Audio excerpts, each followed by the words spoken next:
अगर मैं आपसे सवाल करूं कि सिफर एक नंबर है या नहीं, तो जाहिर बात है आप कहेंगे कि यस सर सिफर एक नंबर है, क्योंकि आप जानते हैं कि एंशिएंट सिविलाइजेशन जैसे रोमन, ग्रीक, बाइबेलियन और मिस्री, जिन्होंने हजारों साल तक मैथ्स पर इजारादारी की है, लेकिन उनके पास हजारों साल तक सिफर का वजूद भी नहीं था। और जिस शख्स ने सबसे पहले सिफर को बाकायदा एक नंबर के तौर पर मुतारफ कराया, लोगों ने उससे पागल कहा था। तो आज हम उस सिफर, नंबरों की हैरत अंगेज तारीख और उन राजों के बारे में जानेंगे कि जो आपको मैथ्स टीचर ने भी क्लास में नहीं पढ़ाएंगे। अस्सलाम वालेकुम नाज़रीन, one click math YouTube channel और math at your one click Facebook page पर हम सब आपको खुशामदीद कहते हैं। अगर आपको लगता है कि मैथ बोरिंग है या मुश्किल है, तो ये चैनल आपकी सोच बदलने आया है। आज के बाद इंशाल्लाह हम मैथ्स की हर लेक्चर को कहानियों के साथ, तारीफ के साथ और दिलचस्प वाक़ियात के साथ समझेंगे और इसको सीखने की कोशिश करेंगे। अगर आप हमारे साथ आखिर तक जुड़े रहे तो इंशाल्लाह मैथ्स में आपको कोई मुश्किल नहीं आएगी, आप इंतहाई इजीली मैथ्स को समझ पा सकेंगे। तो जिस तरह आपको टॉपिक से अंदाजा हो रहा है कि हमारा टॉपिक है नंबर सिस्टम, और फिर दो सब टॉपिक है हिस्ट्री ऑफ नंबर और टाइप्स ऑफ नंबर। तो पहले हम हिस्ट्री ऑफ नंबर पर थोड़ा ब्रीफली बात करते हैं, फिर टाइप्स ऑफ नंबर पर हम डिटेल में बात करेंगे। हिस्ट्री ऑफ नंबर में हम तीन अहम पॉइंट्स को हाईलाइट करते हैं। पॉइंट नंबर वन ये होता है कि इंसान ने गिनना कैसे सीखा। सही है, तो इसका आंसर ये बनता है कि सबसे पहले जब हजारों साल पहले इंसान गारों में रहता था, पहाड़ों में उसका बसेरा होता था, तो वो उंगलियों से गिनती करते थे और पत्थरों, छोटे छोटे पत्थरों को जमा करके या लकड़ियों को जमा करके उससे गिनती करते थे, क्योंकि वो जानवरों की रेवड़ पालते थे। और जाहिर बात है वो भी सोचते थे कि ये हमारे कितने जानवर हो गए, कितने इसके बच्चे हो गए, तो वो छोटे छोटे पत्थर जमा करके जो है ना उससे अपने जानवरों को गिनते थे। और तकरीबन 1950 में माहिरीन सारे कदीमा को अफ्रीका के मुल्क कांगो से एक हड्डी मिली। तो उसने रिसर्च के बाद ये अंदाजा लगाया कि ये तकरीबन 20,000 साल पुरानी हड्डी है। और उन्होंने देखा कि उस पर भी काउंटिंग के निशानात बनाए हुए थे। हुआ कि जो बड़ी बड़ी सिविलाइजेशन है वो भी तकरीबन 4-5 हजार साल पुरानी है या 6,000 साल पुरानी है, जैसे ग्रीक, मिस्र, बाइबेलियन और ये जो है ना। लेकिन इसके बावजूद ऐसे लोग मौजूद थे जो 20,000 साल पहले भी काउंटिंग जानते थे और वो समझते थे कि चीजों को गिनना जाएगा, कैसे गिना जाएगा। तो इसका मतलब ये हुआ कि काउंटिंग का कॉन्सेप्ट सबसे ज्यादा पुरानी है। अच्छा, तो फिर सवाल ये पैदा होता है कि जो बड़ी बड़ी सिविलाइजेशन है उन्होंने क्या क्या बातें की, काउंटिंग के बारे में क्या क्या निशानात बनाए। तो सबसे पहले बाइबेलियन और मिस्री आती है। तकरीबन 4,000 साल पहले मिस्रियों ने 60 का एक कॉन्सेप्ट बनाया। बाइनरी सिस्टम जिस तरह हम आज पढ़ रहे हैं 0-1, इस पर पूरी कंप्यूटर और टेक्नोलॉजी का सिस्टम खड़ा है, उस तरह उन्होंने बेसाठ का एक कॉन्सेप्ट बनाया। इसी वजह से आज एक खबर हमारे यहाँ 60 मिनट के बराबर होती है और एक मिनट 60 सेकंड के बराबर होती है। ये कॉन्सेप्ट सबसे पहले मिस्रियों ने रखा था और उन्होंने जो है ना कुछ निशानात भी बनाए थे। 1 के लिए उनके पास एक सीधा लकीर इस तरह निशान होता था, स्ट्रेट लाइन। और 5 के लिए उनके पास इस तरह निशान होता था, देखें इस तरह निशान होता था। और फिर 10 के लिए उन्होंने एक स्पाइरल इस तरह का निशान बनाया था। मुख्तलिफ किस्म की सिंबल्स उन्होंने डिजिट्स के लिए इजाद किए थे और उसको वो समझते थे कि इसकी बुनियाद पर कैसे काउंटिंग करेंगे, और बड़े बड़े नंबर जो है ना वो इसी से ही बनाते थे। फिर रोमन्स आए। रोमन्स ने अपने जो है ना रोमन्स ने अपने सिंबल्स, और जैसे आज हम तक पढ़ रहे हैं कि I, V, X, L, C, D, M. सही है, ये सिंबल उन्होंने 1 के लिए, ये 5 के लिए, ये 10 के लिए, ये 50 के लिए, ये 100 के लिए, ये 500 के लिए और ये 1000 के लिए उन्होंने अपने सिंबल्स बनाए। लेकिन ये तो लगते बहुत शानदार थे और उस वक्त लोगों को भी बहुत समझ आते थे, लेकिन इसमें हिसाब किताब करना बहुत ज्यादा एक्सपेंसिव था और मुश्किल था। जैसे अगर मैं आपसे पूछूं कि 1994 को हम रोमन में कैसे लिखेंगे, सही है, तो 1900 को हम यूं लिख सकते हैं, देखें 1000 प्लस 900 प्लस 90 प्लस 4। सही है, तो रोमन में ये बन जाएगा। देखें इसके लिए 1000 थे एम, 1000 के लिए एम है। 900 को हम यूं लिखेंगे, यानी 1000 से 100 सब्ट्रैक्ट करके। सही है, तो सी एम, इसका मतलब ये हुआ 900 और फिर बनता है 90। 90 जो है ना 100 की सी और इससे 10 सब्ट्रैक्ट करके, यानी एक्स सी, और फिर 4 बनता है, तो 4 क्या है, 5 से 1 सब्ट्रैक्ट करके ये। तो ये पूरा 1994 था। तो अब यहाँ पे एक दिलचस्प सवाल है आप लोगों से, आपकी डेट ऑफ बर्थ रोमन्स में क्या बनी थी? चले कमेंट करें, मैं खुद जाके चेक करूंगा और हर एक को रिस्पॉन्स करूंगा। ये आप लोगों की असाइनमेंट है। तो अब चलते हैं सिफर की हैरत अंगेज कहानी की तरफ कि सिफर का बुनियाद कैसे आया और ये कॉन्सेप्ट कैसे पेश हुआ। सबसे पहले इंडियन मैथमेटिशियन ब्रह्मगुप्ता ने इस पर काम किया और उन्होंने सिफर की बाकायदा उसूल मुतारफ करवाए। इस तरह एक कोटेशन भी है कि जब सिफर दिया भारत ने दुनिया को तो दुनिया को काउंटिंग आई। यानी सबसे पहला कॉन्सेप्ट भी इंडियन मैथमेटिशियन ब्रह्मगुप्ता ने पेश किया था, जो हिंदुस्तान की रियासत राजस्थान से ताल्लुक रखता था और 7वीं सदी ईस्वी में गुजरा है। फिर वहां से ये इल्म अरब दुनिया पहुंचा। वहां पर जो है ना मोहम्मद बिन मूसा अल्फाज भी एक मुस्लिम मैथमेटिशियन है जो उज्बेकिस्तान के शहर अल्फाज से ताल्लुक रखता था और 9th सेंचुरी में तकरीबन वो गुजर चुका है। उन्होंने उससे मजीद तरक्की की और वहां पे जो है ना एल्गोरिथम का कॉन्सेप्ट जिसको हम लॉगरिथम कहते हैं वो भी मोहम्मद बिन मूसा अल्फाज़ी की मरहूम मिन्नत है और उसमें भी सिफर का अहम किरदार है।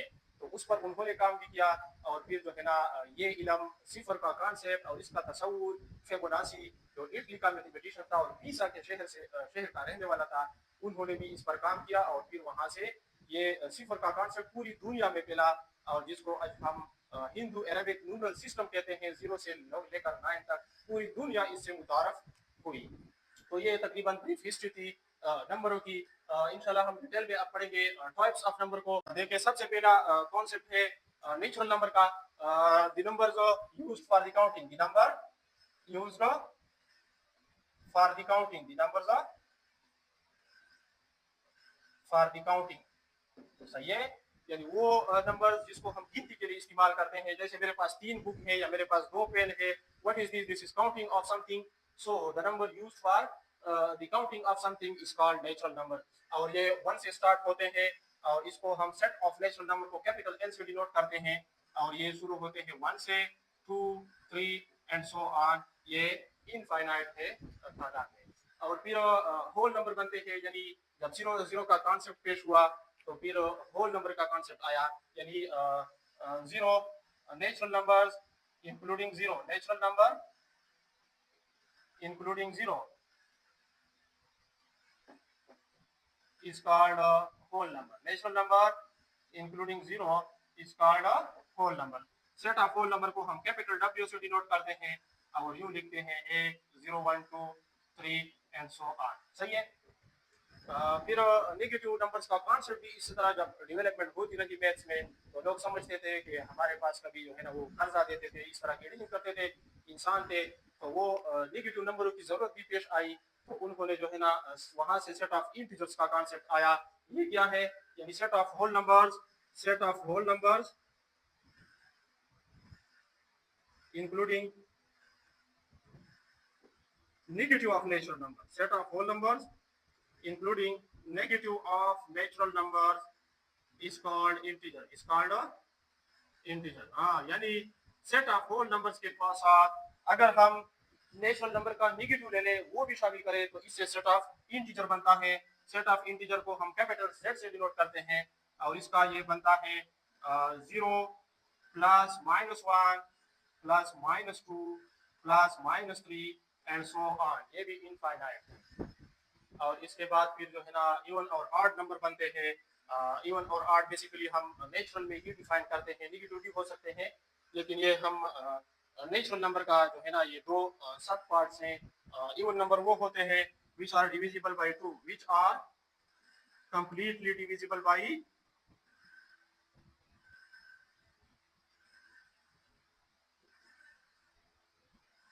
2 इज कॉल्ड इवन नंबर। हाँ देखिए, यानी सेट ऑफ ई इसे इसको हम रिप्रेजेंट करते हैं और ये बनता है नेचुरल नंबर में वो नंबर कौन से है जो 2 से कंप्लीटली डिवाइड हो सकते हैं, यानी रिमाइंडर हमारे पास उसका डिवीजन के बाद 0 आता है। तो वो कौन से 2 से स्टार्ट होते हैं, 4 6 8 एंड सो ऑन। ये सारे वो नेचुरल नंबर है जो 2 से कंप्लीटली डिवाइड होते हैं।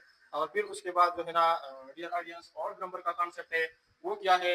ये वही नेचुरल नंबर्स है जो 2 से कंप्लीटली डिवाइड नहीं होते, which are not divisible by 2 completely are called odd numbers। Capital O से सेट ऑफ ऑड नंबर को हम रिप्रेजेंट करते हैं और ये नेचुरल नंबर में कौन से हो सकते हैं? 1 3 5 7 up to and so on. 1 3 5 7 up to and so on. तो ये 8 नंबर बनते हैं। फिर वहां से जो है ना रेशनल नंबर का कॉन्सेप्ट आया। देखिए सेट ऑफ रेशनल नंबर्स को हम कैपिटल क्यू से रिप्रेजेंट करते हैं और इसमें वो तमाम नंबर्स है जिसको हम p बाई क्यू फॉर्म में एक्सप्रेस कर सकते हैं such that p and q are integers and q is non zero. तो ये तमाम के तमाम रेशनल नंबर है, यानी जिसको हम सिंपली फ्रैक्शनल फॉर्म में एक्सप्रेस कर सकते हैं। वो तमाम के तमाम नंबर जो है ना रेशनल नंबर कहलाएंगे। इन टर्म ऑफ डेसिमल भी इसको डिफाइन किया गया है, यानी नॉन टर्मिनेटिंग टर्मिनेटिंग ये उसका एक इन टर्म ऑफ फ्रैक्शन इसका कांसेप्ट है और ये इन टर्म ऑफ डेसिमल इसका कांसेप्ट है। टर्मिनेटिंग डेसिमल और non terminating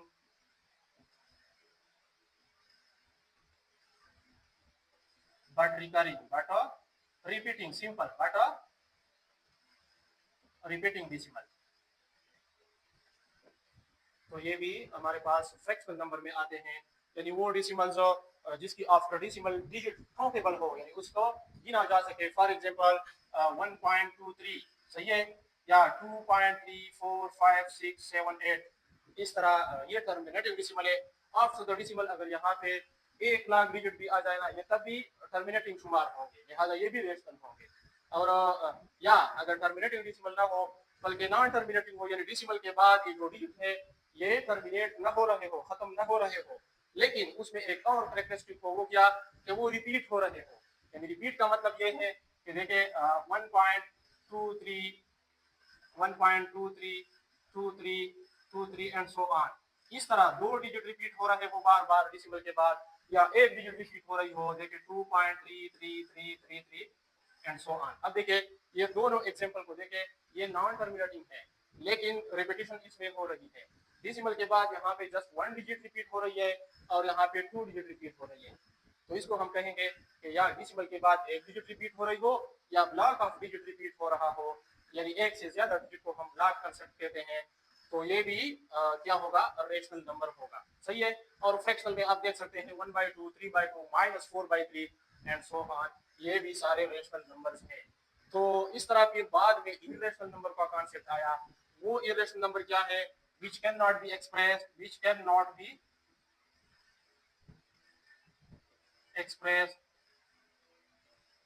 in term of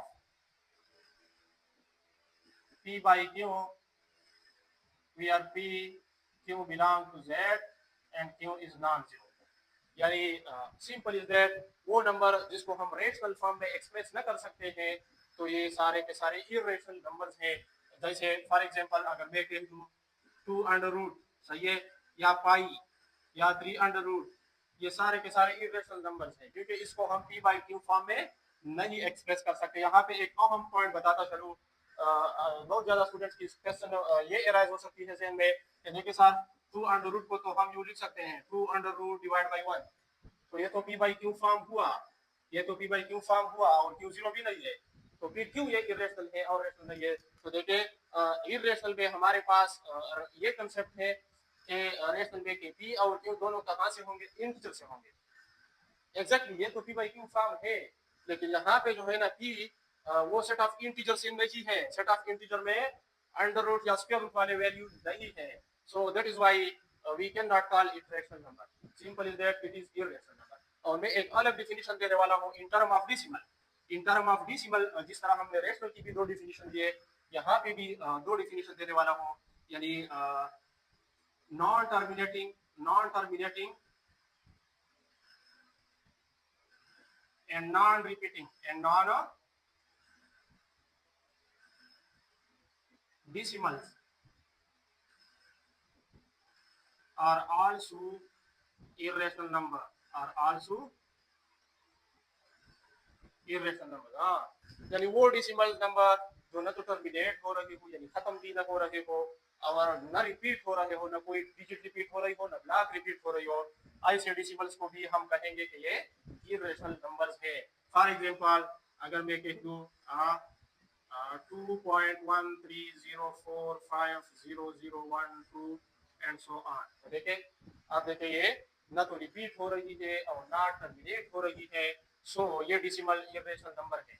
तो जिस तरह मैंने यहाँ पे बताया कि 2 अंडर रूट 3 अंडर रूट या पाई वगैरह ये सब के सब इरेशनल है। ये भी अगर हम in term of decimal express कर ले तो ये सारे के सारे जो है ना 1.142513 एंड सो ऑन, ये भी ना तो रिपीट हो रही है और ना टर्मिनेट हो रही है। That is why all these numbers are irrational number। अच्छा, एक और इंटरेस्टिंग फैक्ट बताऊं, इरेशनल नंबर की हिस्टोरिकल फैक्ट बताता हूं। जब पिथागोरियन का एक स्टूडेंट था हाइपोसिस, ये ग्रीस से ताल्लुक था उसका, तकरीबन 500 कबल मसीह में ये गुजरा है। तो उन्होंने जब इरेशनल नंबर को डिस्कवर किया और उन्होंने लोगों के सामने ये कॉन्सेप्ट पेश किया, तब जो है ना उसके स्टूडेंट्स या बेंचमेट या क्लासमेट जो पिथागोरियन के और स्टूडेंट्स थे, उन्होंने उससे समंदर में फेंका था। क्योंकि वहाँ पे लोगों का ये अकीदा था कि सारे के सारे नंबर सिर्फ और सिर्फ फ्रैक्शन फॉर्म में यार लिख सकते हैं, यानी दैट इज तमाम नंबर हमारे पास सिर्फ रेशनल ही हो सकते हैं। There is no possibility of irrational numbers concept. तो वहाँ पे जो बिलीफ था, लोगों का अकीदा था, वो उसके खिलाफ था। ये इंतहाई इंटरेस्टिंग हिस्टोरिकल फैक्ट है, आप सर्च कर सकते हैं नेट पे, हाइपोसिस उसका नाम था। तो अपने बेचमेट्स या क्लास फेलो ने उन्होंने उससे समंदर में फेंका था। That is why this is the one of historical discovery of irrational number. जब इरेशनल नंबर की कॉन्सेप्ट आई, तब दुनिया कंप्लीशन की तरफ चल रही थी। यानी सबसे पहले अनसर्टेनिटी ज्यादा थी। जब एक नंबर आया था तो इंसानी जहन में दूसरी चीज की कमी महसूस होती थी कि यार इस तरह नंबर होना चाहिए, इस तरह नेचुरल, और फिर जीरो की कमी महसूस हुई, फिर इसके बाद इंटीजर नेगेटिव नंबर्स की कमी महसूस हुई। लेकिन जब ये सारे डिस्कवरीज होते रहे और फिर आखिर में कंप्लीशन की तरफ मैथ चल रहा था या लोग या दुनिया चल रहा था, तो वो क्या था? Real number. क्या? Real number. इसको सिंपली हम यू डिफाइन करते हैं, union of rationals and irrational number। union of rationals and irrational numbers is called real number, is called a real number। that is r is equal to q union q dash। irrational number को हम capital Q date से represent करते हैं set of irrational number को। तो देखिए real number का concept क्या है, यानी रेशनल्स और इरेशनल्स का यूनियन ले ले तो ये सेट ऑफ रियल नंबर बनते हैं। नंबर लाइन पर अगर हम बात करें तो वहां पे हर एक पॉइंट एक ना एक रियल नंबर को रिप्रेजेंट करता है। और फिर जो है ना इस तरह ये नंबर की क्लासिफिकेशन होती रही, डिस्कवरीज होते रहे, लोग इस पर मुख्तलिफ किस्म की रिसर्च करते रहे, वक्त के साथ साथ मुख्तलिफ नंबर बनते गए। तो फिर प्राइम नंबर्स का कॉन्सेप्ट आया। प्राइम नंबर को कौन होते थे? ऑल दोज नंबर्स या सिंपली हम यू लिख सकते हैं पॉजिटिव इंटीजर्स। देखें यहाँ पे मैंने अहम पॉइंट नोट की, पॉजिटिव इंटीजर्स, यानी इंटीजर्स में जीरो को छोड़कर और नेगेटिव नंबर को छोड़कर बाकी की बात नहीं कर रहा हूँ।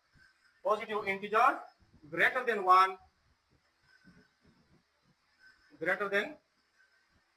1 and having exactly two divisor या factors of 1 and the number itself and the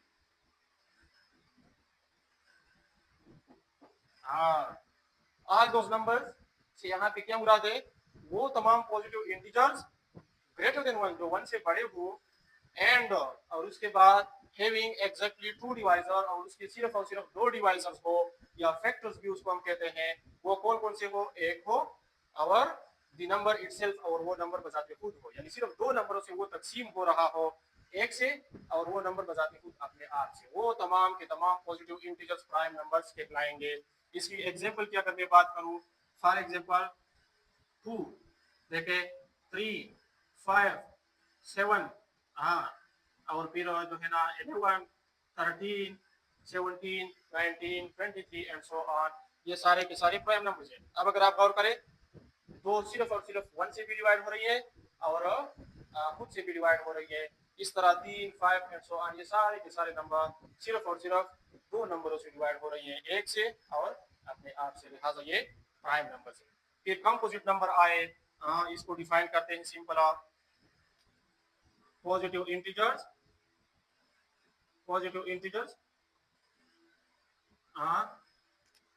which have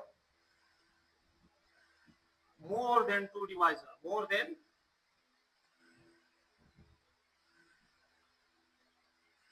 divisor या factor,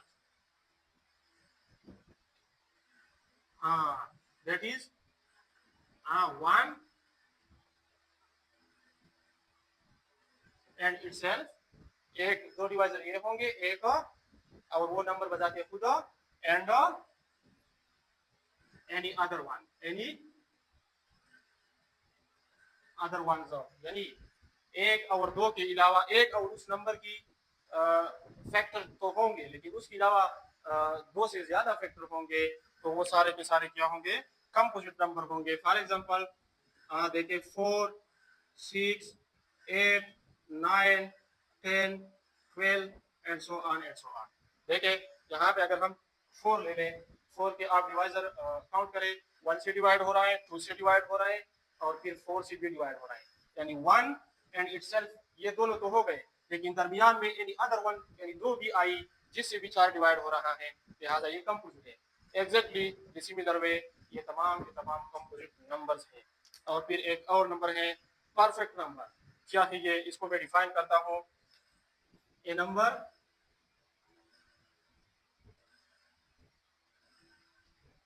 which is equal to the sum of its proper divisors या factors is called perfect number। ठीक, ये number वो number जिसको हम लिख सकते हैं, बराबर लिख सकते हैं किसकी फॉर्म में, सम ऑफ इट्स प्रॉपर डिवाइजर की फॉर्म में। यानी प्रॉपर डिवाइजर का मतलब ये है या फैक्टर का यानी उस नंबर के अलावा उसकी सम की फॉर्म में लिख सकते हैं तो उसको हम परफेक्ट नंबर कहते हैं। एग्जांपल क्या बनता है इसका, देखें 6। आप देखें 6 के फैक्टर्स कौन कौन से हैं, 1 है 2 है 3 है और 6 है। तो यहाँ पे मैंने एक बात की है, प्रॉपर फैक्टर या प्रॉपर डिवाइजर यानी 6 को एक्सक्लूड करके 6 को एक्सक्लूड करके जो बाकी बनते हैं 1 2 3 ये बेसिकली प्रॉपर फैक्टर है या प्रॉपर डिवाइजर है। अब देखें, हम देखते हैं कि 6 को लिख सकते हैं 1 + 2 + 3 की फॉर्म में, लिहाजा 6 क्या है, वो परफेक्ट नंबर है। दूसरा परफेक्ट नंबर क्या हो सकता है, देखें 28 को हम प्रॉपर फैक्टर की सम फॉर्म में लिख सकते हैं 1 + 2 + 4 + 7 + 14। देखें 28 को एक्सक्लूड करके क्योंकि हमने प्रॉपर फैक्टर की बात की है, इससे भी 28 आ रहा है, लिहाजा 6 के बाद दूसरा परफेक्ट नंबर क्या है, 28। अब आपसे सवाल है कि तीसरा परफेक्ट नंबर कमेंट कीजिएगा ताकि मैं जाके खुद चेक करूं कि आपने ठीक लिखा है या नहीं। तो चले ऑडियंस, आज आपने देखा हमारा इंटरेस्टिंग लेक्चर नंबर सिस्टम। अगर आपको वाकई पसंद आया है या समझ में आया है तो जरूर हमारी इस मेहनत को लाइक भी दीजिएगा, कमेंट भी कीजिएगा और इसके अलावा सबसे बढ़कर हमारी YouTube channel one click math और Facebook page math at your one click को सब्सक्राइब कीजिएगा, फॉलो कीजिएगा ताकि आपको आने वाली हर लेक्चर इस तरह दिलचस्प और आसानी के साथ हम एक्सप्लेन करके समझा सके और हमारी ये मेहनत और कोशिश अपनी जगह पे इस्तेमाल हो सके। वस्सलाम अलैकुम।